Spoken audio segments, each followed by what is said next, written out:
May mga pangalan sa kasulatan na yumanig sa mismong mga pundasyon ng labanan sa pagitan ng mabuti at masama, at isa sa mga ito ay ang pangalang Amalek. Ang pangalang ito ay kaugnay ng isang bayan na sa pamamagitan ng isang matinding gawa ng kalupitan ay nagpagising sa walang hanggang galit ng makapangyarihan sa lahat. Sa kanyang puot, binigkas ng Diyos ang isang hatol laban sa kanila. Isang hatol na hindi pa kailanman nasabi noon, ganap kong buburahin ang alaala ni Amalek sa ilalim ng langit. Ano ang krimeng napakalubha upang bigyang katwiran ang isang sumpang ganito kalaki? Ano ang naging ganoon kabangis at walang awa upang magbunga ng ganitong propetikong paghuhukom? Inatake ng mga Amalekita ang Israel sa sandali ng sukdulang kahinaan. Tinarget ang mga pinakamahina, ang matatanda, ang mga buntis na babae, ang mga pagod na bata at ang mga naiwan sa hulihan. Sa isang araw na iyon, isinilang ang isang alitang tatagal sa loob ng maraming salinlahi. Matagal nang ipinahayag ng mga propeta ang wakas ng mga Amalekita, at ang mga hari ay tumanggap ng banal na utos upang isakatuparan ang hatol. Sa bawat sagupaan ng Israel at ng mga Amalekita, lalo pang nalalapit ang katuparan ng propesiyang ito. Mula sa tungkod ni Moises na itinaas sa panahon ng labanan hanggang sa tabak ni Samuel na pumatay sa huling hari ng Amalek, unti-unting nahayag ang kasaysayan ng sumpang ito.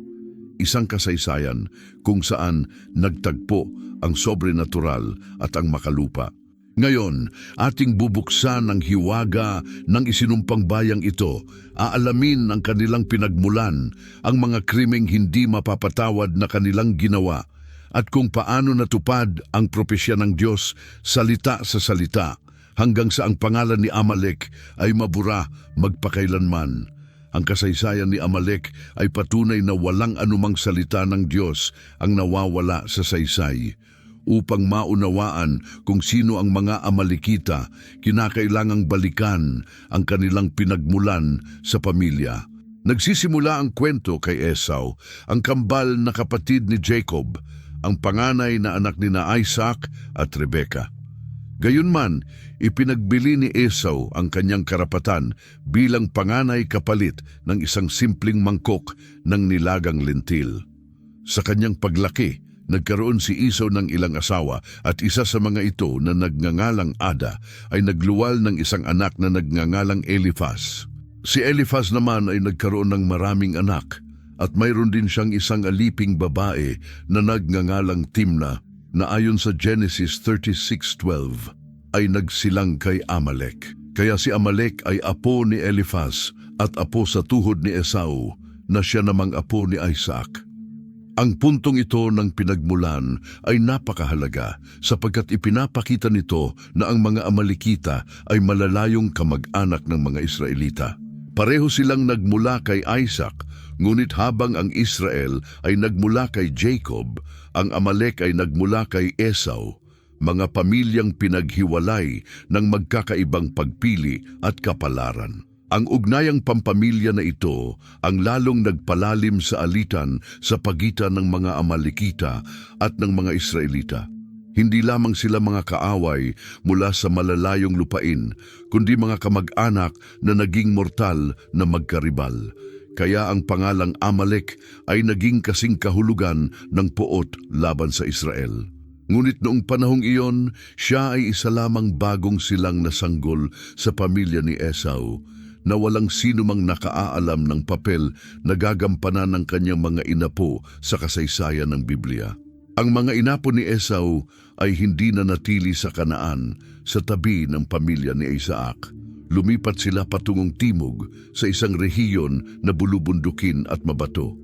Sinasabi sa Genesis 36:8 na nanirahan si Esau sa mga bundok ng Seir, isang rehiyon na naging kilala bilang Edom. Ang teritoryo ng Seir na matatagpuan sa timog ng dagat na patay ay isang matinding lugar, may mga pulang bundok at malalim na lambak. Ang mga Amalekita, mga inapo ng angkan na ito, ay pinalawak ang kanilang teritoryo, hindi lamang sa mga bundok ng Edom. Naglakbay sila sa disyertong Negev, isang matinding disyertong teritoryo sa timog ng Kanaan, at kahit na sinakop nila ang mga bahagi ng peninsula ng Sinai, isang rehiyon na puno ng arididad, kakulangan ng tubig at matinding init ng araw. Ang ganitong matinding kapaligiran ay nagbunsod sa mga Amalekita na maging isang matibay at matatag na bayan na sanay sa matinding buhay sa disyerto. Nasanay silang mabuhay sa matinding kondisyon at ito ay humubog sa kanila bilang isang malakas at matatag na lahi na kayang tiisin ang mga pagsubok ng isang hindi maipaliwanag na lupa. Ang estratehikong lokasyon ng mga Amalekita ay naging isang malaking pakinabang para sa kanila. Naninirahan sa mga daan na nag-uugnay sa Ehipto at sa iba pang bahagi ng Kanaan. Ang bawat karabanang pangkalakalan o grupo ng mga naglalakbay na dumaan sa kanilang teritoryo ay sapilitang dumaan sa kanilang lupain. Nagbigay ito sa mga Amalekita ng patuloy na mga pagkakataon para sa mga pag-atake at pagsalakay. Inilalarawan ng aklat ni Pastor Samuel, Kabanata 15, Talata 7, ang lawak ng teritoryo ng mga Amalekita na umaabot mula sa Habila hanggang sa Shur sa silangan ng Ehipto, na sumasakop sa malaking bahagi ng disyertong nasa pagitan ng Ehipto at Kanaan. Sa isang ganap na nasasakupan, kilala ng mga Amalekita ang bawat lambak, bawat balon ng tubig at bawat taguan sa matitinding lupang kanilang tinatahanan. Ang kanilang pamilyaridad sa teritoryo ay nagbigay sa kanila ng matinding kalamangan laban sa sinumang magtatangkang pumasok sa kanilang mga hangganan. Hindi tulad ng ibang mga bayan sa rehiyon, ang mga Amalekita ay hindi nagtayo ng mga nakapagtayong lungsod o mga permanenteng pook. Ang kanilang paraan ng pamumuhay ay nomadikong uri. Sila ay nakatira sa mga tolda na madaling matanggal at mailipat, kaya't mayroon silang malaking kakayahang gumalaw. Ang katangiang ito ay nagbigay sa kanila ng kahirapan sa pagtukoy at lalong nagpapahirap sa paglaban sa kanila. Sila ay umaatake ng biglaan at nawawala sa disyerto bago pa magkaroon ng pagkakataon ang sinuman na magsagawa ng reaksyon. Ang ekonomiya ng mga Amalekita ay pangunahing nakasalalay sa dalawang salik: ang pagpapastol ng mga tupa at kambing at ang pangaagaw mula sa ibang mga bayan. Hindi sila nag-aalaga ng mga pananim o nagtayo ng mga permanenteng lungsod. Sa halip, sila ay naglalakbay kasama ang kanilang mga kawan upang maghanap ng mga pastulan at pinapalakas ang kanilang mga pangangailangan sa pagkain sa pamamagitan ng pagsalakay sa mga karabana at mga pamayanan na mahina. Ang kanilang reputasyon ng kalupitan ay malawakang kinikilala. Hindi tulad ng ibang mga bayan na sumusunod sa mga tiyak na alituntunin ng digmaan, ang mga Amalekita ay kilala sa pag-atake sa mga pinakamarupok, mga pagod na manlalakbay, maliliit na grupo at ang mga naiiwan sa likuran ng mga karabana.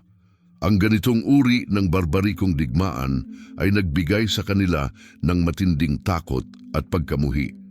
Wala silang pagpapahalaga sa mga hindi kayang lumaban na nagdulot ng malawakang hostilidad laban sa kanila.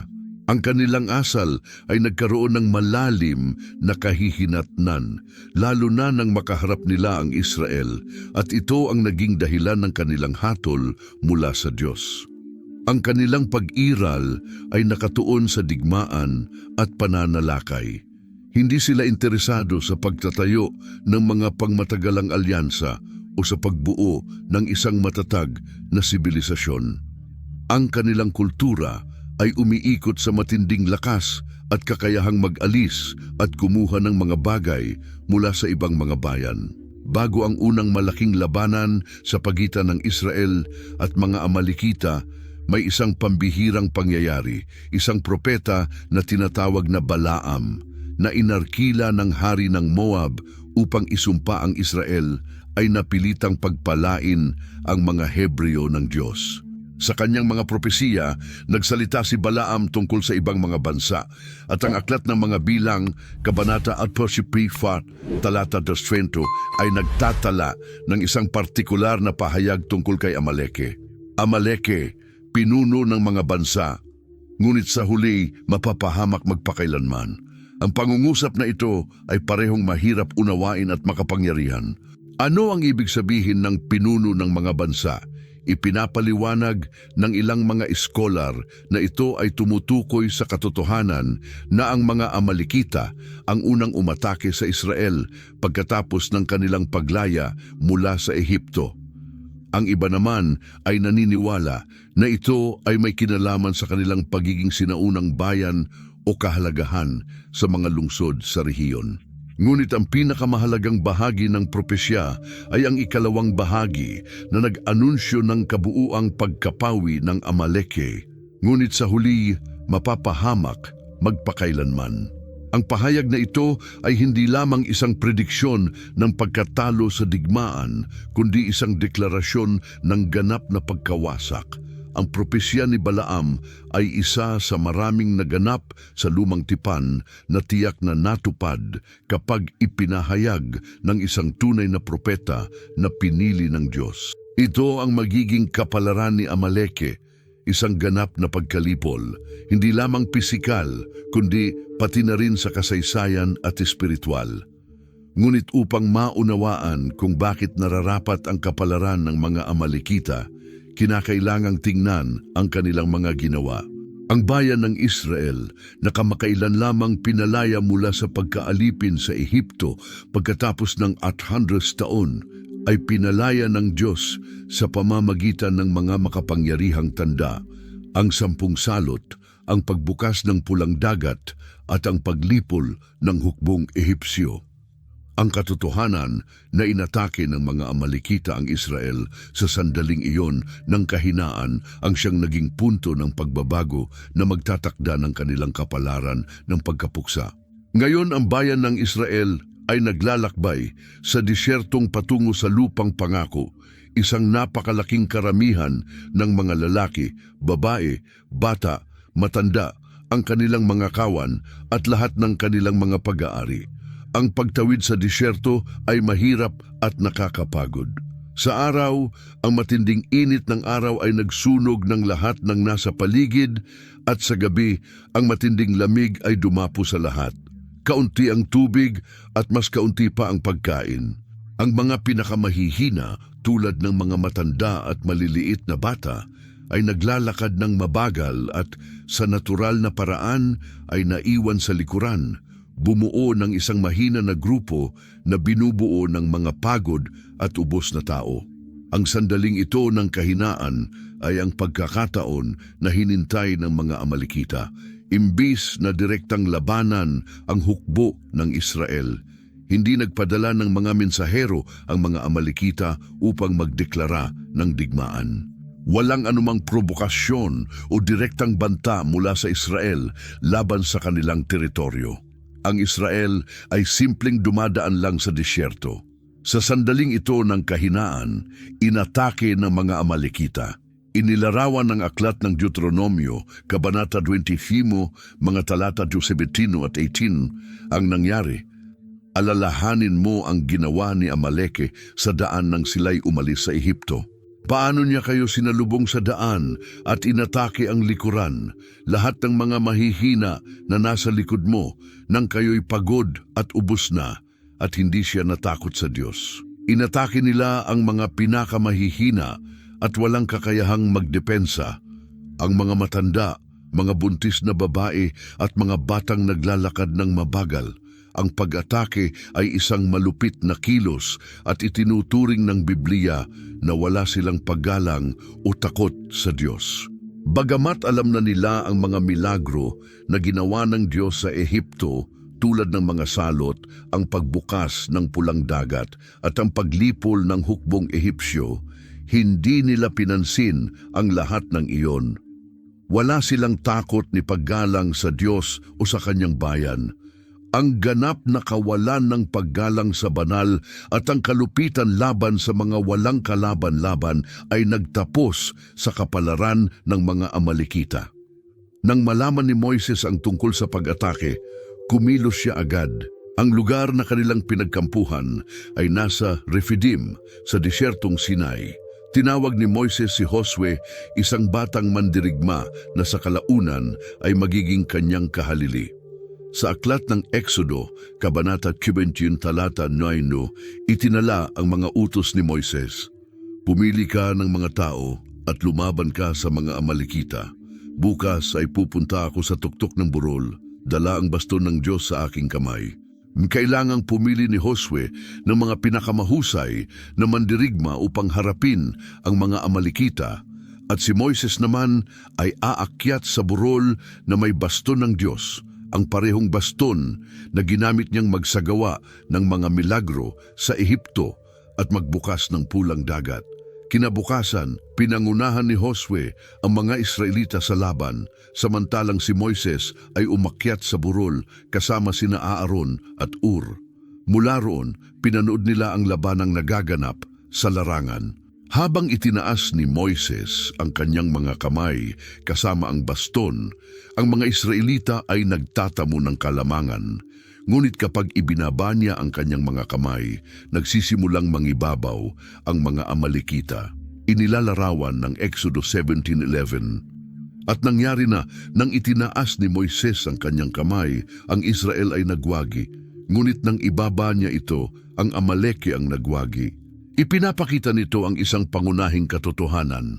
Ang tagumpay ay hindi nakasalalay sa lakas ng militar ng Israel o sa dami ng kanilang mga sundalo, kundi sa plano ng Espiritu. Ang mga kamay na nakataas ni Moises ay kumakatawan sa panalangin, pagtangkilik kay Diyos at pananampalataya sa banal na kapangyarihan. Gayunpaman, si Moises ay tao at nagsimulang manghina ang kanyang mga kamay.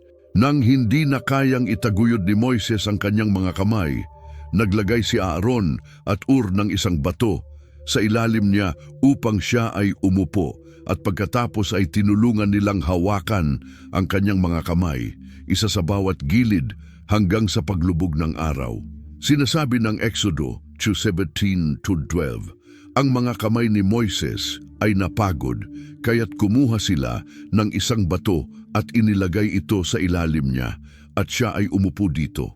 At sina Aaron at Ur ay sumuporta sa kanyang mga kamay, isa sa isang gilid at ang isa sa kabila. Ang kilos ng kanilang pagtutulungan ay nagpapakita ng kahalagahan ng pagkakaisa at samahan sa oras ng krisis. Nang itaas ang mga kamay ni Moises hanggang sa pagtatapos ng araw, ang labanan ay nagwagi pabor sa Israel, at tinalo ni Josue ang mga Amalekita gamit ang espada, gaya ng sinasabi sa Exodo 17:13. Tinalo ni Josue si Amaleke at ang kanyang bayan gamit ang espada. Bagamat kumpleto ang tagumpay, alam ng lahat na hindi ito dahil sa kapangyarihan ng tao, kundi sa banal na interbensyon. Agad pagkatapos ng tagumpay, nagsalita si Diyos kay Moises, ngunit hindi lang ito mensahe ng tagumpay. Nagbigay si Diyos ng isang solemne na pahayag.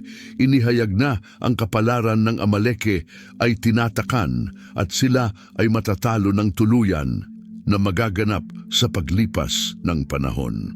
Ang aklat ng Exodo, Kabanata 22, talata 14, ay nagtatala.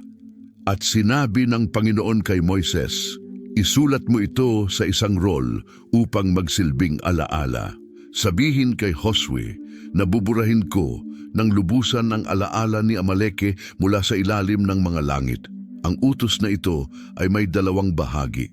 Una, kailangang isulat ni Moises ang mensahe sa isang roll upang ito ay permanenteng maisulat.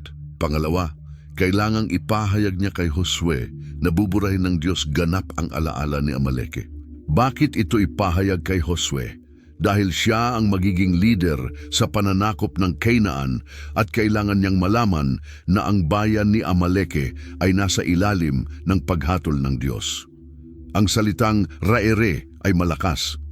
Hindi lamang ibig sabihin nito ay talunin o sakupin, kundi ganap na tanggalin, alisin at gawing mawala ng walang naiwang bakas. Hindi lamang utos ng Diyos na magsimula ng isa pang laban, inutos ng Diyos ang ganap na pagkalipol ng bansang iyon. Ang talata 10 ay nagdaragdag ng mga detalye dahil ang kamay ni Amaleke ay itinataas laban sa trono ni Jehova. Si Jehova ay makikipagdigma kay Amaleke mula sa isang henerasyon patungo sa isa pang henerasyon. Dito, ipinaliliwanag ng Diyos ang dahilan. Si Amaleke ay umatake ng taksil sa bayan ng Diyos, walang takot sa Diyos at pinatay ang mga walang kalaban-laban. Sa paggawa nito, nagdeklara sila ng digmaan laban sa Diyos. At ang tugon ng Diyos ay isang walang katapusang digmaan, hindi lamang sa isang henerasyon, kundi mula sa henerasyon hanggang henerasyon. Nangangahulugan ito na ang kaaway na ito ay hindi magtatapos sa isang labanan lamang. Ang bawat henerasyon ng mga Israelita ay kailangang alalahanin at kumilos laban kay Amaleke hanggang ang utos ng paglipol ay ganap na matupad. Ang paghatol na ito ay maaaring magmukhang labis, ngunit ito ay nagpapakita ng seryosong pagtingin ng Diyos sa kalupitan laban sa mga walang kalaban-laban. Hindi inatake ng mga Amalekitas ang mga sundalo sa labanan. Pinatay nila ang mga matatanda, mahihina na kababaihan, maliliit na bata, at ginawa nila ito ng walang provokasyon, walang takot sa Diyos, simpleng dahil kaya nila. Ang ganitong uri ng walang habas na kasamaan ay hindi pwedeng mapatawad. Matapos matanggap ang mga tagubiling ito mula sa Diyos, gumawa si Moises ng isang simbolikong aksyon. Ang aklat ng Exodo, Kabanata 22, talata 15 ay nagsasabing, "At si Moises ay nagtayo ng isang altar at tinawag ang kanyang pangalan na Jehovah Nisi." Ang pangalan ay nangangahulugang si Jehovah ang aking bandera o si Jehovah ang aking bandila. Ito ay isang patuloy na paalala na si Diyos ang lumaban para sa kanila. Ang altar na ito ay nagsilbing isang pisikal na alaala para sa labanan. Sino man na dumaan doon sa hinaharap ay makikita ang altar na iyon at magtatanong kung ano ang ibig sabihin nito. Ang kwento ay muling isasalaysay kung paano tinulungan ng Diyos ang Israel sa labanan, kung paano binigyan ng Diyos ng tagumpay, at kung paano siya nagdeklara ng walang katapusang digmaan laban sa bansang iyon. Ngunit ang memorial na ito ay hindi lamang isang bato. Mayroon ding isang karagdagang obligasyon, isang malalim na katotohanan na kailangan matutunan ng Israel. Ilang taon pagkatapos, nang si Moises ay naghahanda upang dalhin ang bayan sa lupang pangako, pinaalala niya sa kanila ang Amaleke. Sabi sa aklat ng Deuteronomio, Kabanata 25, talata 18 at 19, "Kung paano sila nakipaglaban sa inyo sa daan at sinaktan ang mga nanghuhulog sa likuran ninyo, ang mga mahihina, nang kayo ay pagod at nanghihina at hindi nila kinatakutan ng Diyos. Kaya't kapag ibinigay sa inyo ni Jehova, ang inyong Diyos, ang kapahingahan mula sa lahat ng inyong mga kaaway sa paligid ninyo, sa lupang ibibigay ni Jehova, ang inyong Diyos, sa inyo bilang pamamana, papawiin ninyo ang alaala ni Amaleke mula sa ilalim ng mga langit. Huwag ninyo itong kalimutan.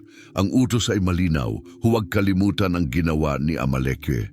At kapag sila ay naitatag sa lupang pangako, kapag sila ay may kapayapaan at kaligtasan, kailangan nilang sundin ang utos ng Diyos at tuluyang pawiin ang alaala ni Amaleke.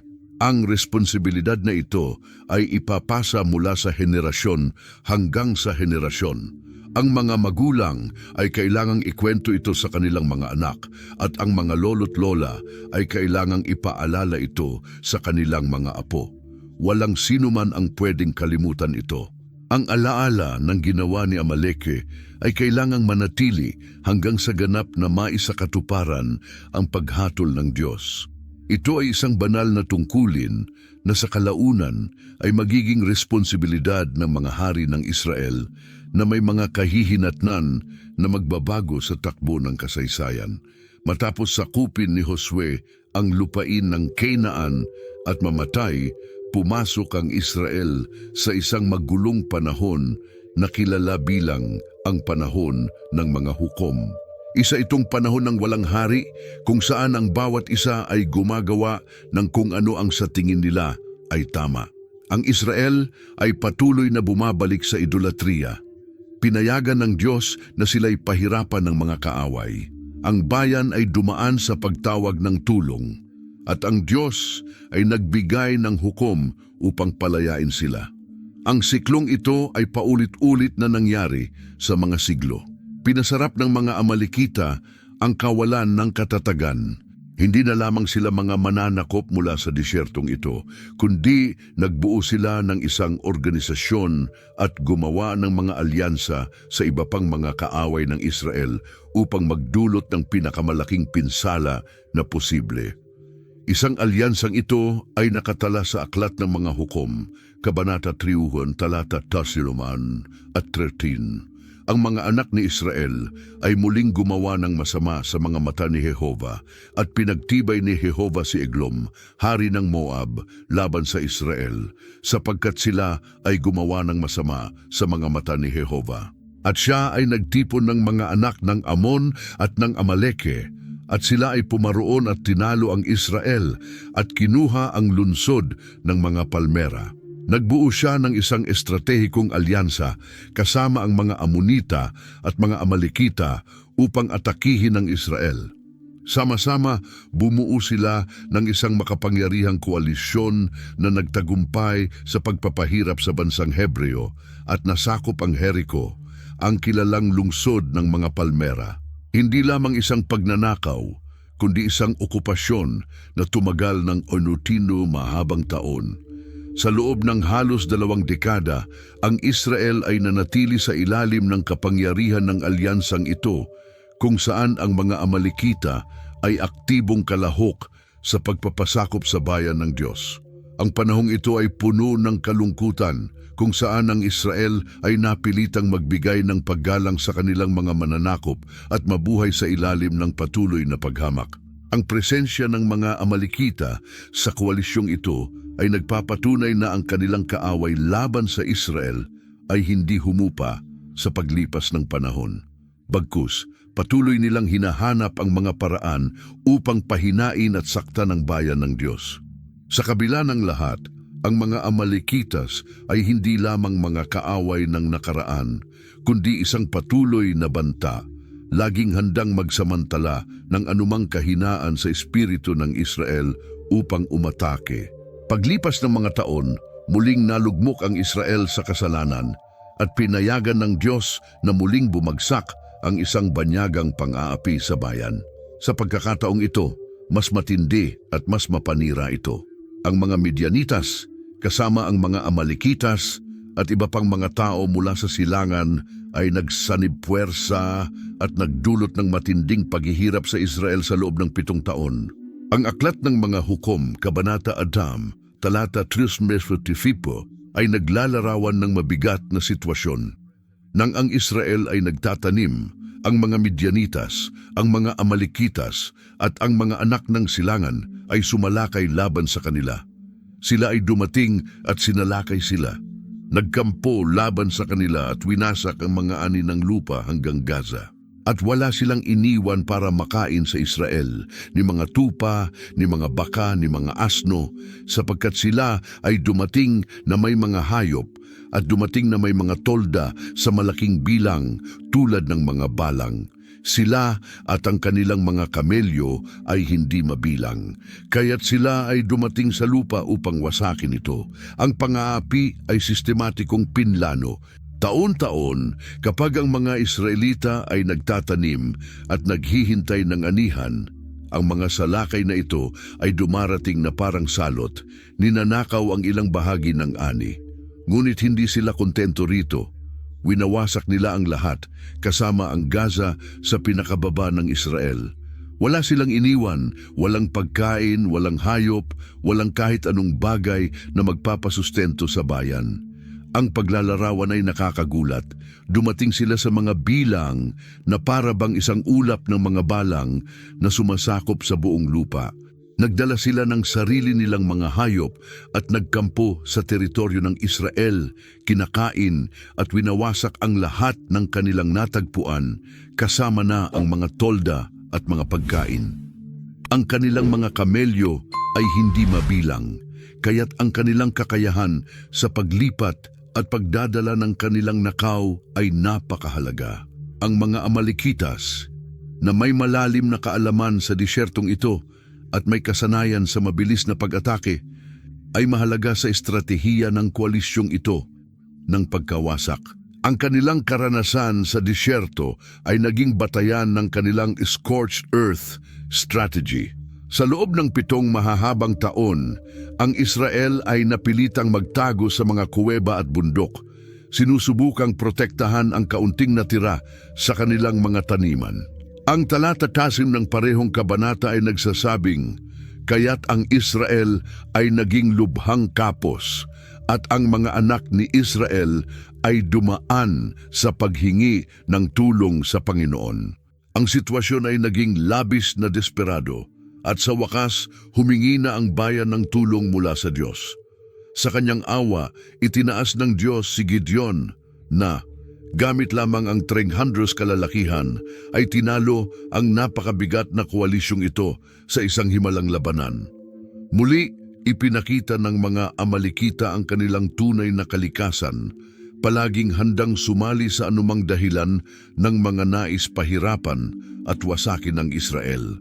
Ilang siglo ang lumipas sa paghahari ni Haring Saul, isang batang lalaki na pinangalan ng David ang pinili at pinahiran bilang susunod na hari ng Israel. Subalit si Saul na tinatablan ng inggit ay tinutugis si David na may layuning patayin siya. Kinailangan ni David na tumakas at mabuhay bilang isang takas sa loob ng maraming taon. Sa isang sandali ng desperasyon, nagdesisyon si David na gumawa ng isang mapanganib na hakbang. Humingi siya ng silungan sa mga Filisteo, mga tradisyonal na kaaway ng Israel. Nagbigay si Haring Akwis ng isang lungsod na tinatawag na Ziklag, kung saan nanirahan si David kasama ang kanyang 600 mandirigma at kanilang mga pamilya. Habang si David ay naninirahan sa Ziklag sa loob ng 6 na buwan, paminsang sumasali siya sa mga ekspedisyon ng mga Filisteo. Sa isang hindi malilimutang araw, tinawag si David at ang kanyang mga tao upang samahan ang hukbo ng mga Filisteo patungong Hilaga. Iniwan nila ang Ziklag nang hindi pinoprotektahan na tanging mga kababaihan, mga bata at mga matatanda lamang ang naiwan. Ang mga Amalekita palaging nagmamasid sa mga pagkakataon ay natuklasan ang kahinaan at inatake ang lungsod ng walang awa. Ang aklat ng 1 Samuel, Kabanata 30, mga talata 1 at 2 ay naglalahad ng nangyari nang bumalik si David at ang kanyang mga tao sa Ziklag matapos ang 3 araw na paglalakbay. Pagdating nila, nadiskubre nila na ang mga Amalekita ay sumalakay sa Negeb at sa rehiyon ng Ziklag, winasak ang lungsod at sinunog ito ng buo. Dinala nila ang lahat ng kababaihan at lahat ng mga naninirahan, mula sa mga kabataan hanggang sa mga matatanda. Hindi pinatay ang sinuman, ngunit dinala silang lahat bilang mga bihag. Matapos sunugin ang lungsod, nagpatuloy ang mga Amalekita at naglaho sa disyerto. Nang bumalik si David at ang kanyang mga tao at nakita kung ano ang nangyari, ang kanilang reaksyon ay ang ganap na desperasyon. Ang talata 10 ay naglalarawan ng eksena at si David at ang mga tao na kasama niya ay nagtaas ng kanilang mga tinig at umiyak hanggang sa hindi na sila makaiyak. Hindi lamang material ang pagkawala, ang kanilang mga asawa, mga anak at mga pamilya ay dinala at wala silang kaalaman kung sila ay buhay o patay o kung sila ay ibebenta bilang mga alipin. Ang sakit ay labis. Lalo pang lumala ang sitwasyon nang ang talata at Hanum ay nagsabi, si David ay labis na nalungkot sapagkat ang mga tao ay nagsalita ng pagbato sa kanya sapagkat ang buong lungsod ay nalumbay ang bawat isa sa kanilang mga anak at mga anak na babae. Ang mga tao mismo ni David na bulag sa sakit at galit ay nais siyang patayin. Tinutukoy siya bilang may kasalanan dahil iniwan niya ang kanilang mga pamilya na walang proteksyon. Si David ay nahulog sa bingit ng pagkawala ng lahat. Ang kanyang lungsod, ang kanyang pamilya, ang kanyang mga tao at pati na rin ang kanyang sariling buhay. Gayunpaman, sa harap ng isang malupit na krisis, si David ay gumawa ng tanging hakbang na maaari niyang gawin. Ang talata 5 ay nagpapatuloy, ngunit si David ay lumakas sa Panginoon ang kanyang Diyos. Sa kalagitnaan ng desperasyon, si David ay naghanap ng lakas mula sa Diyos. Tinawag niya ang pari na si Abiatar at inutusan siyang dalhin ang ephod, isang sagradong bagay na ginagamit upang kumonsulta sa kalooban ng Diyos. Si David ay nagtanong ng direkta sa Diyos, "Dapat ko bang habulin ang mga manloloob na ito? Mahahabol ko ba sila?" Ang sagot ng Diyos ay malinaw at puno ng pag-asa. Ang talata 8 ay nagsasabi, "At sinabi sa kanya, sundan mo sila, tiyak na maabot mo sila, at palalayain ang mga bihag." Sa pangakong ito ng Diyos, agad na inayos ni David ang panghuhuli. Ang 600 kalalakihan ay naghanda upang agad umalis dahil bawat sandali ay mahalaga. Ang mga Amalekita kasama ang kanilang mga bihag ay patuloy na umalis at lalayo pa sa disyerto. Si David at ang kanyang mga tao ay sumunod sa bakas ng mga manloloob hanggang sa ilog Besesor, kung saan isang hindi inaasahang pangyayari ang nangyari. 200 kalalakihan ang labis na pagod at hindi na kayang magpatuloy. Ang talata 10 ay nagsasabi, "At nagpatuloy si David sa 400 na kalalakihan sapagkat ang 200 ay naiwan, pagod at hindi kayang tawirin ang ilog Besesor." Ang panghuhuli ay naging sobrang matindi na 1/4 ng hukbo ay hindi nakasunod. Gayunpaman, hindi nag-atubili si David. Iniwan niya ang 200 at nagpatuloy kasama ang 400 na natira na alam niyang malawak ang disyerto at maaring saan man ang mga Amalekita, ngunit nagtitiwala sa patnubay ng Diyos. Habang sila ay nagpapatuloy sa disyerto, sumusunod sa bakas, nakatagpo sila ng isang hindi inaasahang bagay. Sa kalagitnaan ng isang bukirin, isang batang Ehipsyo ang nakita nilang nakahiga sa lupa, halatang may sakit at iniwan. Ang aklat ng Paswan Samuel, Kabanata 30, talata 11, ay nagsasabi, "At nakatagpo sila sa bukirin ng isang Ehipsyo na dinala nila kay David at binigyan siya ng tinapay at siya ay kumain at binigyan siya ng tubig na inumin." Ang batang ito ay nasa malalang kalagayan, ngunit matapos kumain at uminom, nagsimula ng bumangon ng kanyang kalusugan. Ang mga talata 12 at 13 ay nagpapatuloy. Binigyan din siya nila ng isang piraso ng pasta ng pinatuyong igos at 2 pangkat ng mga pasa. At pagkatapos niyang kumain, siya ay nagkaroon ng lakas sapagkat hindi siya kumain ng tinapay ni uminom ng tubig sa loob ng 3 araw at 3 gabi. Si David ay nagtanong, "Kanino ka anak at saan ka nagmula?" Sumagot ang Ehipsyo, "Ako'y alipin ng isang babaeng Amalekita at iniwan ako ng aking Panginoon sapagkat ako'y nagkasakit ng 3 araw." Ang kwento ng batang Ehipsyo ay nagbigay ng mahalagang impormasyon. Siya ay isang alipin ng isa sa mga Amalekita na sumalakay sa Ziklag. Nang siya ay magkasakit, iniwan siya ng kanyang Panginoon sa disyerto upang mamatay, na isang tipikal na refleksyon ng kalupitan ng mga Amalekita. Ang malupit na pag-abandona na ito ang magiging kanilang kapahamakan. Ang batang Ehipsyo na labis na nagpapasalamat sa pagkain at tubig na ibinigay sa kanya ay nagsimulang magbigay ng mahahalagang impormasyon. Sa talata 14, sinabi niya, "Kami ay nagsagawa ng isang pag-atake sa rehiyon ng Negev na kabilang sa mga Sirasitas, mga Hudyo at ang Negev ng Caleb at sinunog namin ang Ziklag." Kinumpirma ng batang Ehipsyo na ang mga Amalekita ay sinunog ang Ziklag, ngunit ipinahayag din na may iba pang mga lugar na inatake na nagpapakita na ang paglusob ng mga Amalekita ay hindi lamang nakatuon sa Ziklag, kundi bahagi ng isang mas malawak na kampanya ng pagnanakaw sa timog. Ngayon na may mahalagang impormasyon si David, siya ay nagtanong ng isang direktang tanong at napakahalagang katanungan. Ang talata 15 ng 1 Samuel 30 ay nagsasabi, "At sinabi ni David sa kanya, iuugnay mo ba ako sa grupong iyon?"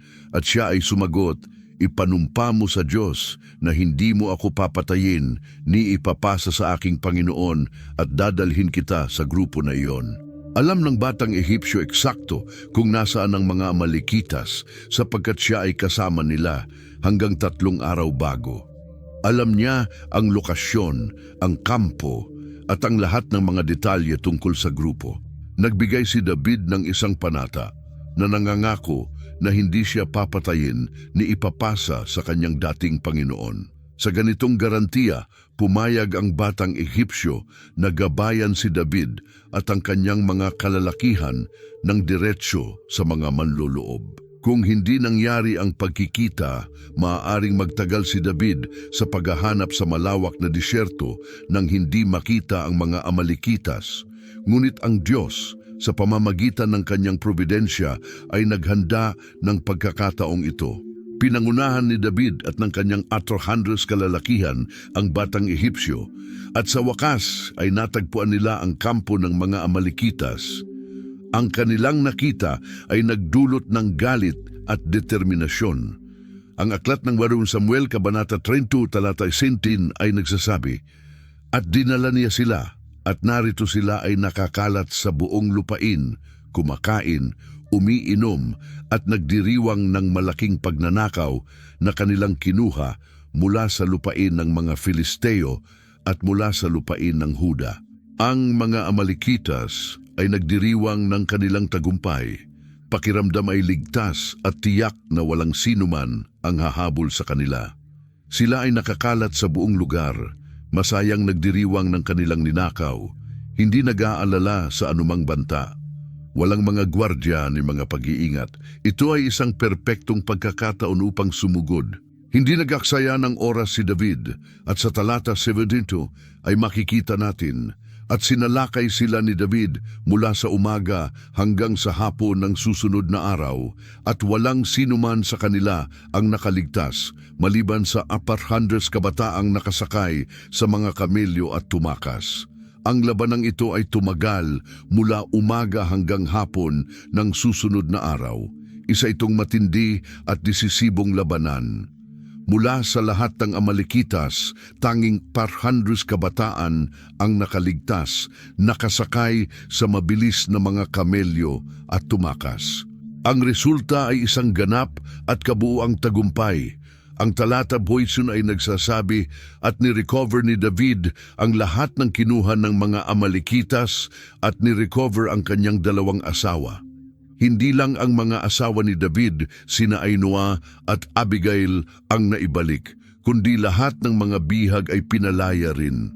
Ang talata 19 ay nagdadagdag, "At walang anumang kulang sa kanila, maging malaki man o maliit, maging mga anak o anak na babae o anumang bagay na ninakaw.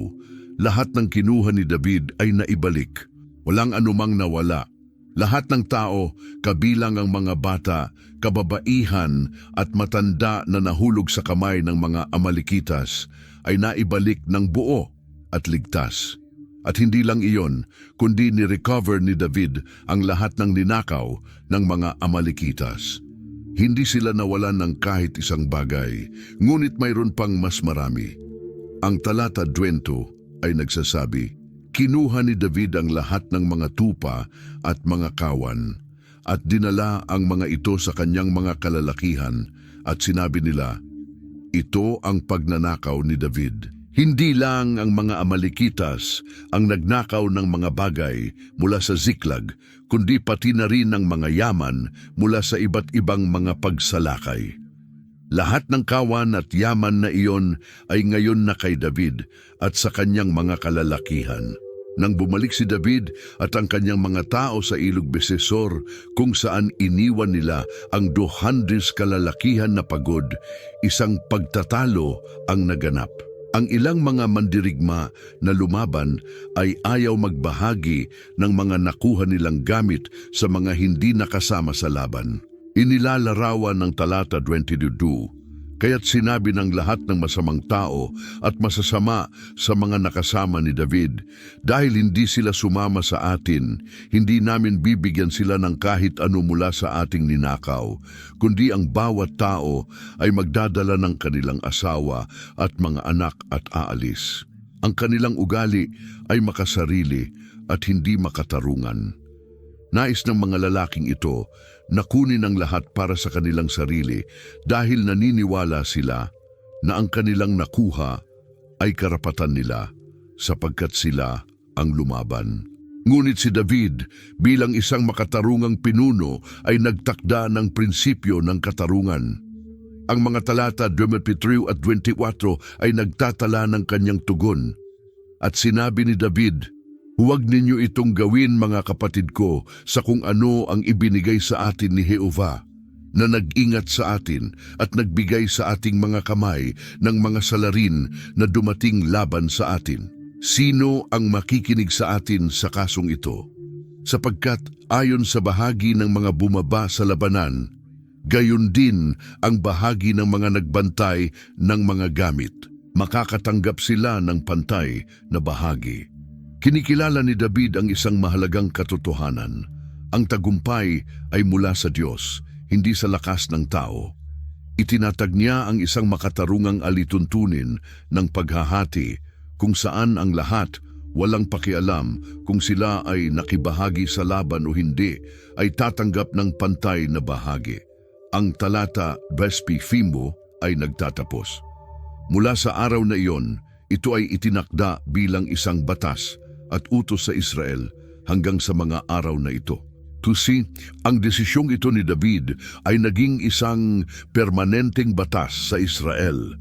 Habang ipinagdiriwang ni David ang kanyang tagumpay laban sa mga Amalekita sa timog, isang trahedya ang nangyayari sa hilaga.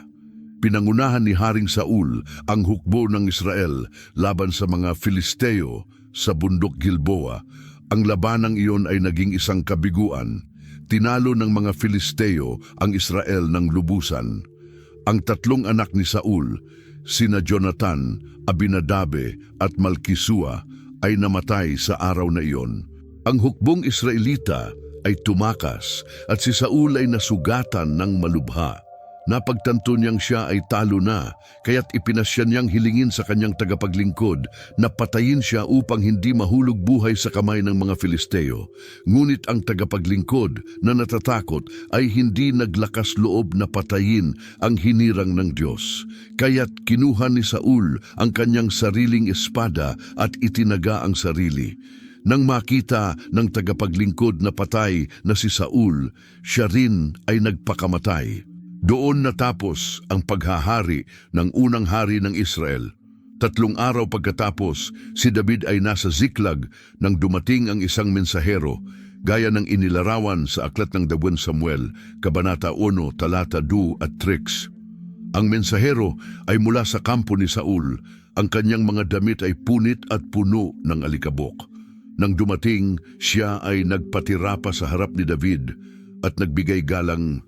Tinanong ni David ang mensahero, "Taga saan ka?"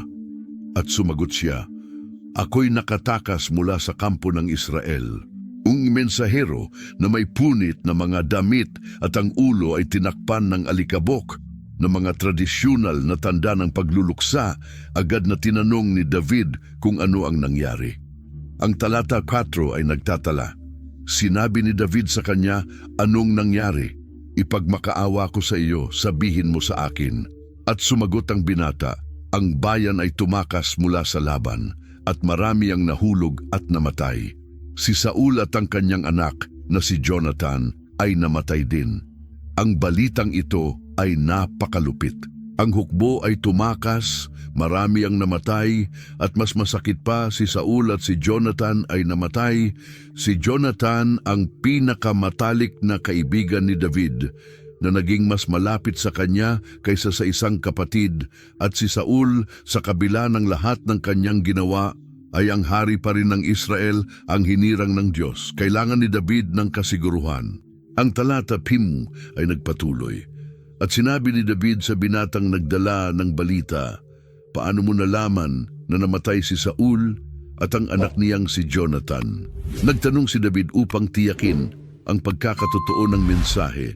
Nais niyang malaman kung siya ba ay naroroon at nasaksihan ang lahat ng nangyari. Ang sagot ng binata ay magbabago ng lahat. Sa mga talata 6 hanggang 10, ipinaliwanag ng mensahero, "Ako'y naroroon sa bundok Gilboa at nakita ko si Saul na nakasandal sa kanyang sibat. Ang mga karo ng digmaan at mga kabalyero ay sumusunod sa kanya. Nang tumingin siya sa likod, nakita niya ako at tinawag ako. Sinabi ko, 'Narito ako.' Tinanong niya ako, 'Sino ka?' At sumagot ako, 'Ako'y isang Amalekita.' Sinabi niya sa akin, 'Pumunta ka sa akin at patayin ako, sapagkat ako'y binabalot ng sakit at ang aking buhay ay naririto pa.'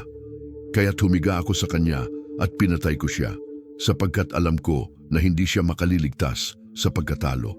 Kinuha ko ang korona na nasa kanyang ulo at ang singsing na nasa kanyang braso at dinala ko ito dito sa aking Panginoon." Ang mensahero, isang Amalekita, ay nag-akusa na nakita niyang sugatan si Saul, na humiling sa kanya na patayin siya, at siya'y ginawa ito. Bilang patunay, dinala niya ang korona at singsing ng hari. Marahil ay inaasahan niyang makakatanggap siya ng malaking gantimpala. Iniisip na magiging masaya si David sa pagkamatay ng kanyang kaaway. Ngunit siya'y nagkamali ng lubos. Ang reaksyon ni David ay mabilis at puno ng emosyon. Ang aklat ng Dagduan Samuel, Kabanata 1, Talata 11 ay nagsasabing, "Kaya't si David na ginagawa ang kanyang mga damit bilang tanda ng pagluluksa ay hinubad ang kanyang mga kasuotan, at ang mga lalaking kasama niya ay ginawa din ito." Ang paggawa ng ganitong aksyon ng pagkapunit ng mga damit ay isang tanda ng matinding kalungkutan. Walang kasiyahan, tanging kalungkutan lamang. Ang talata 12 ay nagpatuloy, "At umiyak sila, nanumbalik at nag-ayuno hanggang sa hapon para kay Saul, kay Jonathan, ang kanyang anak, para sa bayan ng Panginoon at sa sambahayan ng Israel, dahil sila'y nahulog sa espada." Ang buong araw ay ginugol ni David at ang kanyang mga kasama sa pagluluksa at pag-aayuno, hindi lamang para kay Jonathan na labis na iniibig ni David, kundi pati na rin para kay Saul sa nahulog na hukbo at sa bayan ng Israel na nagdusa mula sa matinding pagkatalo. Matapos ang panahon ng pagluluksa, si David ay lumapit sa mensahero ng Amalekita. Ang kanyang postura ay ganap na nagbago. Ang talata 30 ay nagsasabing, "At sinabi ni David sa binatang nagdala ng balita, 'Taga saan ka?' Sumagot ang mensahero, 'Ako'y anak ng isang banyagang Amalekita.' Kinumpirma ng binata ang kanyang pinagmulan. Kaya't si David ay nagtanong ng isang napakahalagang tanong sa talata 10, "Paano mo hindi tinakot ang iyong kamay na patayin ang hinirang ng Panginoon?" Ito ang pinakapuso ng usapin. Si Saul ay pinili at pinahiran ni Samuel bilang hari ng Israel. At kahit na siya ay may mga pagkukulang at mga ginawang masama kay David, siya pa rin ang hari na pinili ng Diyos. Si David, kahit na siya ay pinipilit ng haring ito, ay nagkaroon ng mga pagkakataon upang patayin siya, ngunit hindi niya kailanman hinawakan ang hinirang ng Diyos.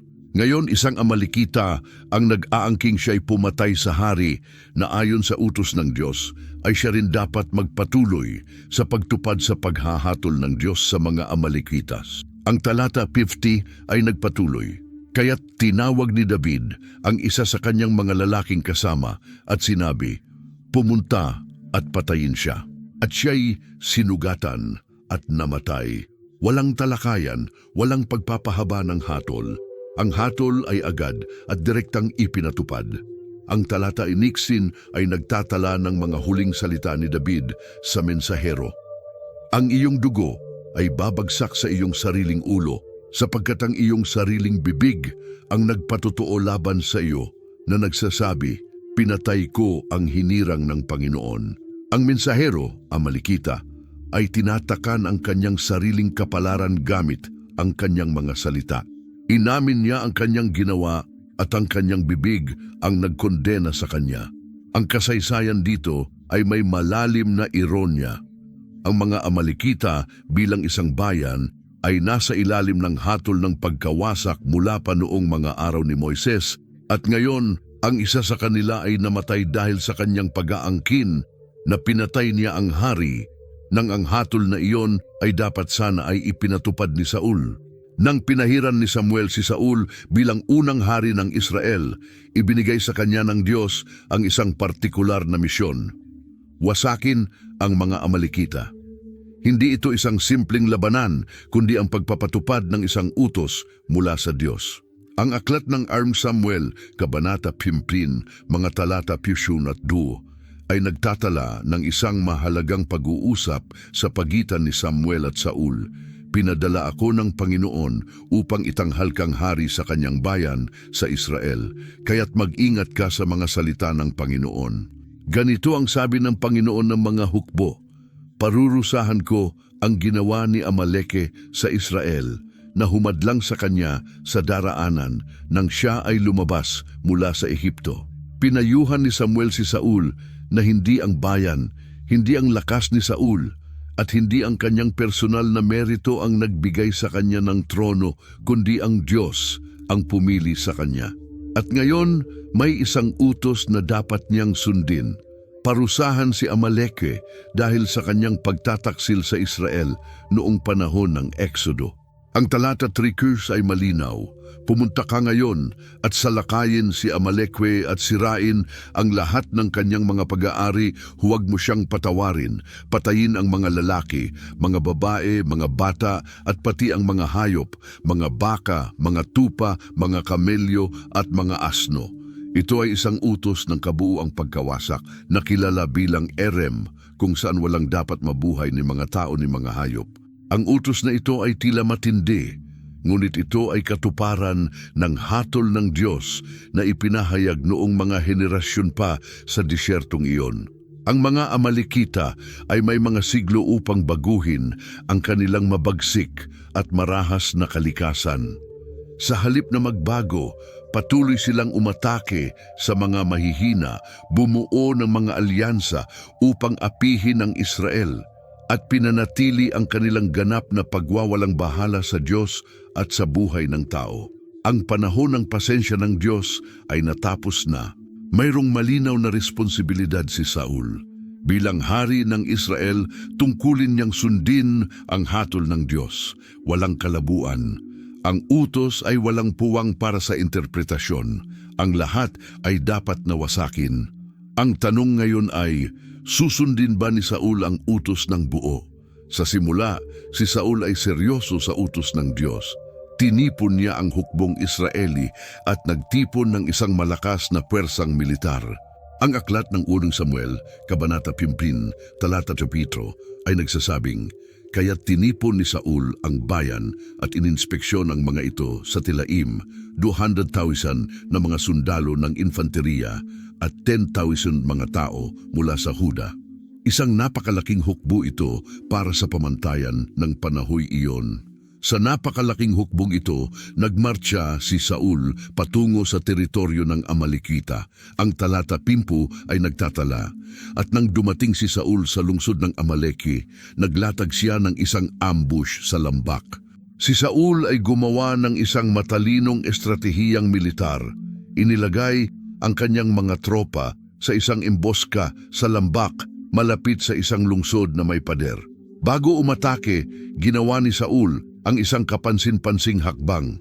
Ang mga Keneus na mga inapo ni Hetro, biyenan ni Moises, ay nakatira sa pagitan ng mga Amalekita. Sila ay isang mapayapang lahi at nagpakita ng kabutihan sa Israel sa panahon ng Exodo. Hindi nais ni Saul na ang mga Keneus ay mapahamak kasama ng mga Amalekitas. Sinabi sa mga talata 6 at 7, sinabi ni Saul sa mga Keneus, "Lumayo kayo, maghiwalay kayo mula sa mga Amalekitas upang hindi kayo mapahamak kasama nila. Sapagkat ipinakita ninyo ang awa sa mga anak ni Israel nang sila ay umahon mula sa Ehipto." Ang mga Keneus ay umalis sa isang ligtas na lugar, sumunod sa babala. Ipinakita nito na nauunawaan ni Saul kung sino ang dapat masira at kung sino ang hindi. Ipinakita ng mga Keneus ang kabutihan habang ipinakita ng mga Amalekitas ang kalupitan. Ang hatol ng Diyos ay partikular na laban kay Amaleke, hindi laban sa lahat ng tao ng walang katarungan. Nang ang mga Keneus ay ligtas na, nagsimula na si Saul ng total na pag-atake. Ang talata 7 ay nagsasaad, "At tinalo ni Saul ang mga Amalekitas mula sa Avila hanggang Sur, na nasa silangan ng Ehipto." Isa itong napakalupit na kampanya ng militar na sumaklaw sa buong rehiyon ng mga Amalekitas mula Hilaga sa Avila hanggang sa timog sa Sur malapit sa Ehipto. Ang hukbo ni Saul ay naghabol at nagwasak sa mga Amalekitas na nagwagi ng buo. Hanggang sa puntong ito, ang lahat ay tila naaayon sa plano ng Diyos. Pinagsama ni Saul ang isang makapangyarihang hukbo, pinrotektahan ang mga inosenteng Keneus at tinalo ng buo ang mga Amalekitas sa laban. Ngunit pagkatapos noon, gumawa siya ng mga desisyong magbabago sa kanyang kapalaran magpakailanman. Ang aklat ng 1 Samuel, Kabanata 15, talata 8 ay nagsasaad, "At kinuha niya si Agage na buhay, ang hari ng Amalekwe, ngunit pinatay ang buong bayan ng Tabak." Dito nagsimula ang hindi pagsunod. Ang utos ng Diyos ay malinaw. Wasakin ang lahat, walang eksepsyon. Gayunpaman, kinuha ni Saul si Agage ng buhay sa halip na patayin siya sa laban tulad ng ginawa sa iba. Ginawa siyang bihag. Ngunit bakit ginawa ni Saul ito? Ang Biblia ay hindi ipinaliliwanag ang kanyang mga tiyak na dahilan, ngunit maaari nating ipalagay ang ilang mga dahilan. Ang pagkuha ng isang hari ng kalaban ay itinuturing na isang malaking karangalan sa militar noong panahong iyon. Ang pagkakaroon ng isang natalunang hari bilang trophy ay nagdaragdag sa prestihiyo ng nagwagi. Marahil nais ni Saul na ipakita si Agage sa kanyang triumphant na pagbabalik sa Israel. O marahil iniisip niyang sapat na ang patayin ang lahat ng mga sundalo at ang pagpapatawad sa hari ay isang pagkilos ng kabutihang loob.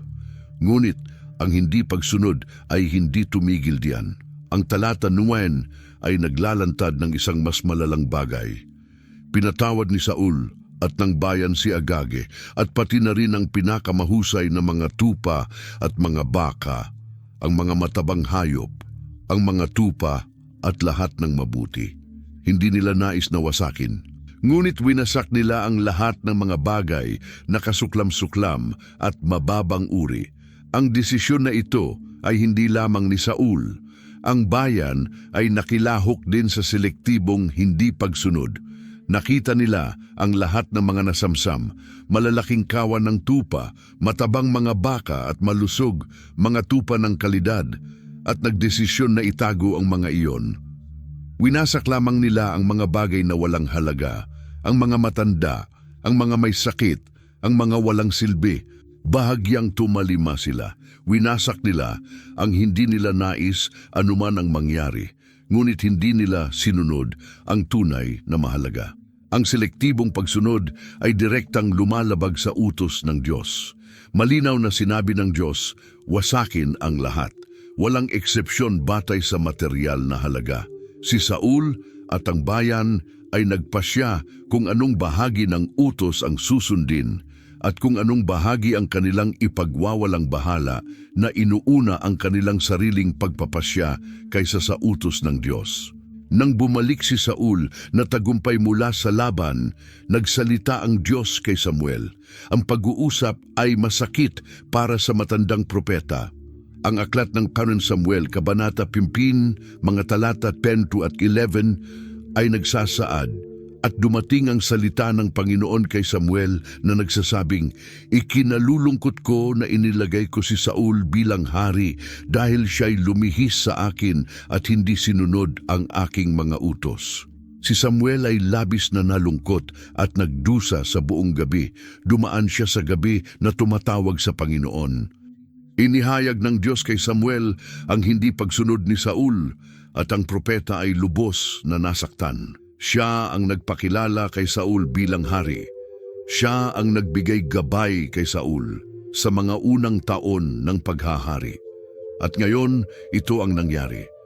Si Samuel ay dumaan sa magdamag na tumatawag sa Diyos, naguguluhan tungkol sa mga nangyari. Kinabukasan, si Samuel ay bumangon ng maaga upang hanapin si Saul. Ang talata 12 ay nagsasabi, kinabukasan, si Samuel ay bumangon ng maaga upang hanapin si Saul. Nang makarating si Samuel sa Carmel, nalaman niyang si Saul ay pumunta doon at nagtayo ng isang monumento para sa kanyang sarili. Hindi lamang bumalik si Saul, kundi pumunta siya sa Carmel at nagtayo ng isang monumento bilang isang alaala sa kanyang sariling karangalan. Ito ay isang aksyon ng sariling paggalang kung saan ipinagdiwang ni Saul ang kanyang tagumpay bilang kung ito ay isang ganap na personal na tagumpay. Sa wakas ay nakatagpo si Samuel kay Saul sa Gilgal at ang sumunod na eksena ay magiging isa sa mga pinakamahalagang pagsalungat sa pagitan ng isang propeta at hari sa buong Biblia. Nang magtagpo sila, sinubukan ni Saul na batiin si Samuel gamit ang mga salitang nakasaad sa talata 13. At nang makipagkita si Samuel kay Saul, sinabi ni Saul, "Pagpalain ka ng Panginoon, sapagkat tinupad ko ang salita ng Panginoon." Isa itong matinding kasinungalingan. Ipinagmalaki ni Saul na siya ay tumalima sa salita ng Diyos ng buo, na parang wala siyang ginawa na mali, na parang sumunod siya sa mga utos ng Diyos nang walang pagkukulang. Maaring naniwala siya sa kanyang sarili na sinunod niya, o marahil sinusubukan niyang dayain ang propeta. Ngunit hindi madaling magpaniwala si Samuel. Ang ebidensya ng hindi pagsunod ay naririnig. Ang talata 14 ay naglalaman ng isa sa mga pinakasarkastik at nakakapinsalang sagot sa buong kasulatan. Sinabi ni Samuel, "Ano ang silbi ng mga baling-ing ng mga tupa na naririnig ko? Ano ang tunog ng mga baka na naririnig ko?" Hindi na kailangang imbestigahan ni Samuel ang mga ebidensya. Ang tunog ng mga baling-ing ng mga tupa at mga muging ng mga baka ay sapat na ebidensya. Kung talagang winasak ni Saul ang lahat, gaya ng iniutos ng Diyos, wala sanang naririnig na tunog ng mga hayop. Ang katahimikan ay magsisilibing patunay ng pagsunod, ngunit ang ingay ng mga hayop ay nagproklama ng hindi pagsunod ni Saul. Dahil sa hindi matatawarang ebidensya, nagbago ng taktika si Saul. Hindi na niya kayang itanggi ang presensya ng mga hayop, kaya't sinubukan niyang magbigay ng paliwanag kung bakit naroon ang mga ito. Ang aklat ng Kanon Samuel, Kabanata 15, talata 15 ay nagsasaad ng kanyang sagot. Dinala ng mga Amalekita ang mga ito dahil ang bayan ay nagtakda ng pinakamahusay na mga tupa at mga baka upang ialay sa Panginoon iyong Diyos, ngunit ang natitira ay winasak namin. Nagbigay si Saul ng maraming palusot sa isang pangungusap. Una, inako niya ang kasalanan ng bayan. Sinasabing sila ang nag-iwas sa mga hayop, hindi siya. Pangalawa, nagbigay siya ng tila mabuting relihiyosong dahilan, nais nilang mag-alay sa Diyos. Pangatlo, sinubukan niyang paliitin ang kanyang hindi pagsunod, sinasabing winasak nila ang natitira. At pang-apat, ginamit niya ang ekspresyong Panginoon iyong Diyos upang magbigay ng distansya sa kanyang responsibilidad sa halip na sabihing ating Diyos. Narinig na ni Samuel ang lahat at ininterrumpi siya bago pa man siya makapagpatuloy sa mga paliwanag.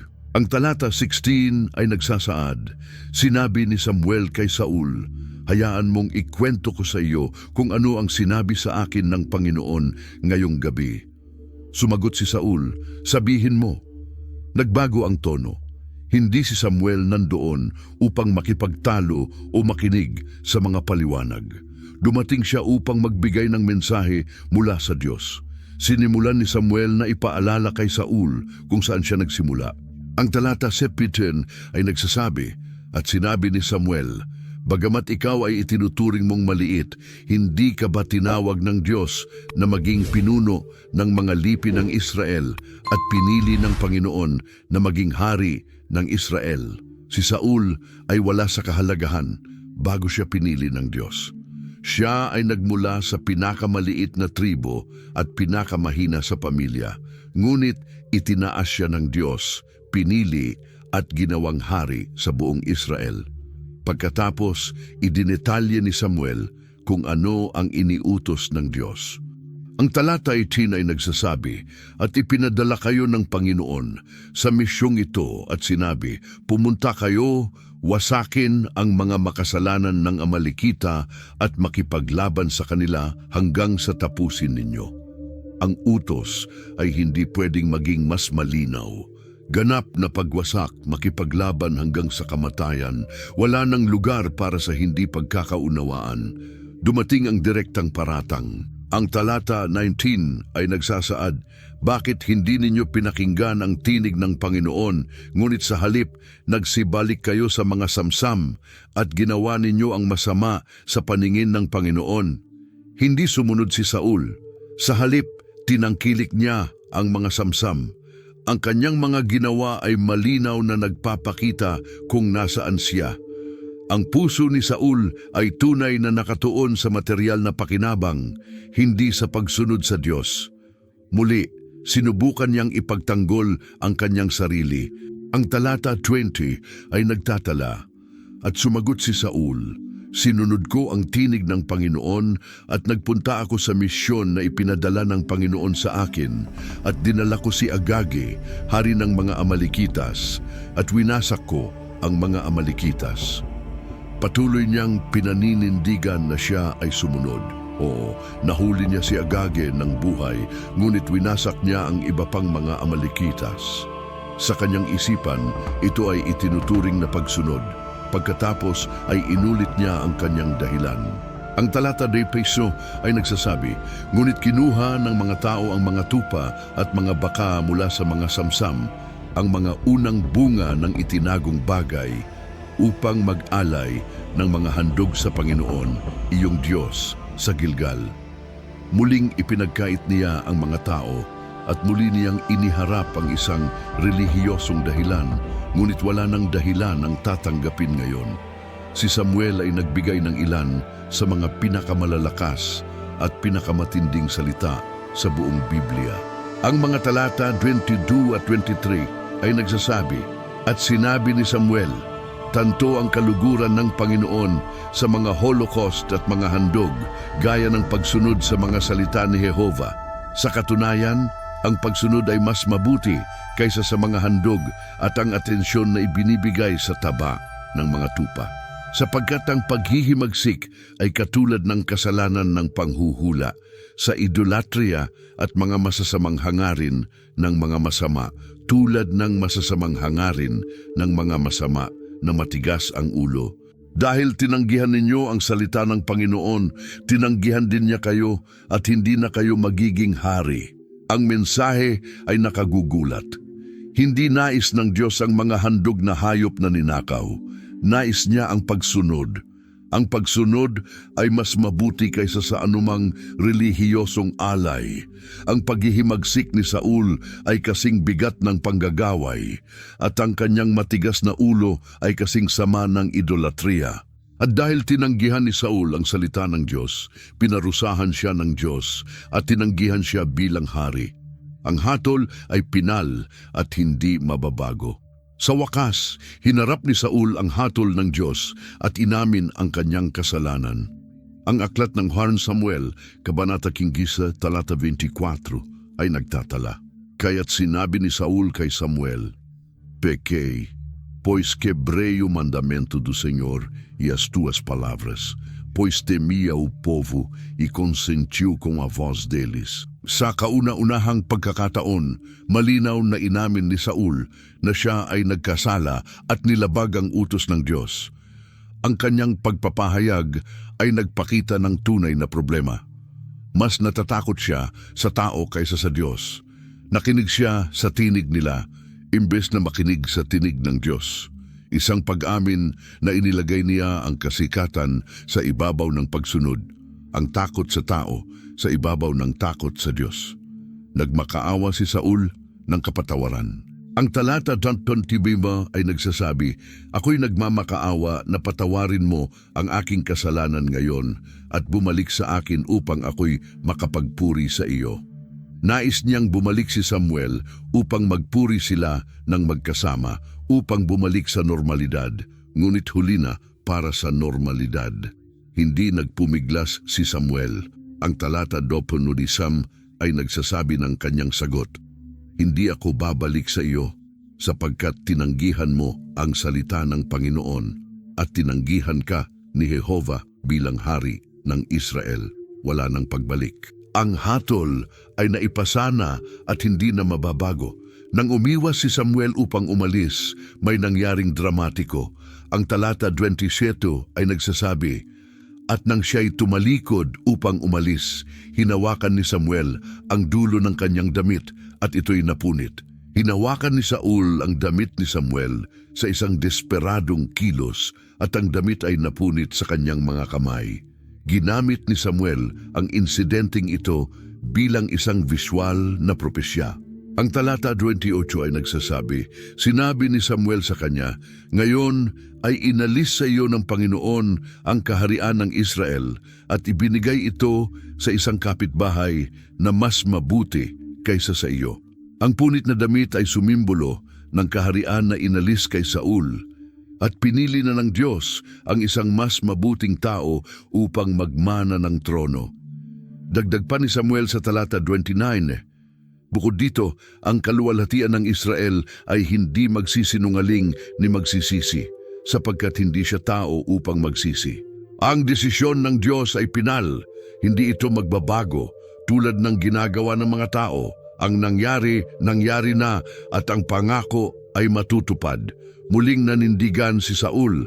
Ang talata 30 ay nagsasabi, "At sinabi niya, Pequei, ngunit ako'y nagmamakaawa na pahalagahan mo ako sa harap ng mga matatanda ng aking bayan at sa harap ng Israel at bumalik ka sa akin upang ako'y makapagpuri sa Diyos." Ngayon, malinaw na ang kanyang pangunahing alalahanin. Hindi ang pagpapabuti ng kanyang relasyon sa Diyos, kundi ang pagpapanatili ng mga hitsura sa harap ng bayan. Nais niyang bumalik si Samuel sa kanya upang magbigay ng impresyon na maayos na ang lahat. Kasama si Samuel dito, ngunit iyon lang. Ang talata 31 ay nagsasabi, "At bumalik si Samuel matapos si Saul at nagpuri si Saul kay Jehova." Sumama si Samuel sa kanya, ngunit ang relasyon nila ay hindi na magiging pareho.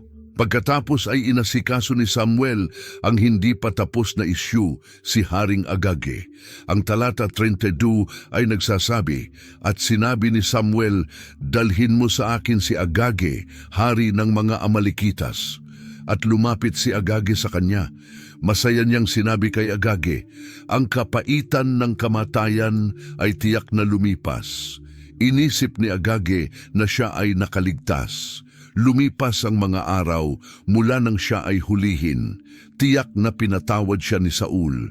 Ang banta ng kamatayan ay lumipas. Ang talata 33 ay naglalaman ng huling mga salitang maririnig niya.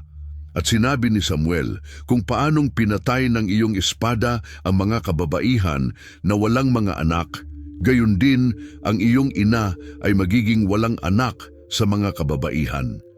Pagkatapos, pinutol ni Samuel si Agage sa harap ni Jehova sa Gilgal. Si Samuel mismo ang nagpapatay sa hari ng mga Amalekitas. Ang hatol na dapat sana'y ipatupad ni Saul ay personal na ipinasa ni Samuel sa harap ng Diyos sa Gilgal. Binayaran ni Agage ang mga kasalanan na ginawa niya at ng kanyang bayan. Pagkatapos ng mga kaganapang ito sa Gilgal, naghiwalay ng landas sina Samuel at Saul. Ang aklat ng kan Samuel, Kabanata 15, talata 24 ay nagsasabi, kaagad siyang umalis. Pumunta si Samuel sa Rama at umakyat si Saul sa kanyang bahay sa Gibea ni Saul. Bawat isa ay bumalik sa kanilang sariling tahanan. Si Samuel ay pumunta sa Rama, ang kanyang bayan, at si Saul ay bumalik sa Gibea kung saan naroroon ang kanyang palasyo. Ngunit ang paghihiwalay na ito ay hindi lamang pisikal, ito ay permanente at malalim. Ang talata 35 ay nagsasabi, at hindi na nakita ni Samuel si Saul hanggang sa katapusan ng kanyang buhay. At tumangi si Samuel para kay Saul, at nagsisi ang Panginoon na pinili si Saul upang maging hari ng Israel. Hindi na nakita ni Samuel si Saul hanggang sa araw ng kanyang kamatayan. Ang paghihiwalay na ito ay masakit para kay Samuel. Sinasabi ng teksto na siya ay tumangis para kay Saul. Hindi ito isang paminsang luha lamang, kundi isang patuloy na kalungkutan. Nag-invest si Samuel ng mga taon sa paggabay kay Saul, tinulungan siyang maging hari. At ngayon, lahat ng iyon ay natapos dahil sa hindi pagsunod ni Saul. Tumangis ang propeta para sa kung ano sana ang nangyari, ngunit hindi ito nangyari.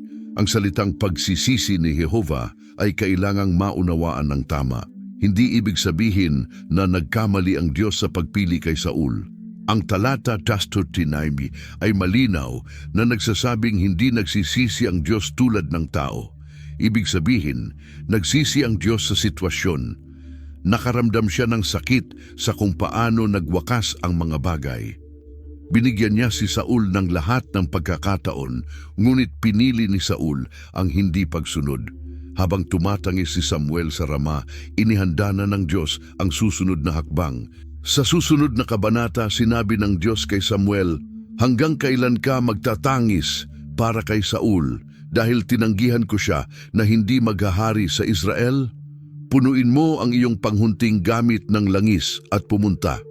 Isusugo kita kay Jese, ang Belemita, dahil sa kanyang mga anak ay pinili ko ang isang hari. Ang kahalili ni Saul ay na-identify na isang batang pastol na tinatawag na Davi. Magpapatuloy si Saul na maghari ng pisikal sa ilang taon pa. Makikipaglaban siya sa mga laban, pamumunuan ang kaharian at gagamitin ang korona.